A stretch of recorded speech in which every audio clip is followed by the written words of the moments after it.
High বন্ধুরা, আবার চলে এলাম মনের কথা ইউটিউব চ্যানেলে মনের কথা বলতে। ভালো লাগলে লাইক, কমেন্ট, শেয়ার আর অবশ্যই সাবস্ক্রাইব করো। বন্ধুরা, ভাবছো তো এটা কেন এখন হচ্ছে না? আমি এত করে চাইছি তবু কেন হচ্ছে না? হয় সেটা তোমার পাওয়া ছিল না, নয় তার বড় একটা ফ্যাক্টর হচ্ছে সময়। সঠিক সময়ে সঠিক জিনিসটা হওয়াই কাম্য।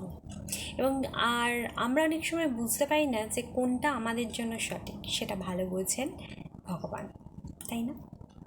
এবার তুমি বলবে ভগবানকে তো দেখা যাচ্ছে না, ভগবান আছে কী করে বুঝবো? ভাই, তোমার মনকে কি বলবো, তুমি যে এই যে নানারকম মিরাক্কেল ঘটে চলেছে সারা পৃথিবীতে, কি এমনিই ঘটে চলেছে প্রাকৃতিক নিয়মে? কোনো একজন সর্বশক্তিমান নিশ্চয়ই আছে, এবং তিনি ঠিক করেন কোন সময় কোনটা হলে তোমার জন্য ভালো।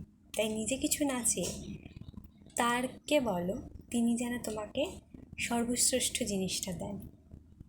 বাই।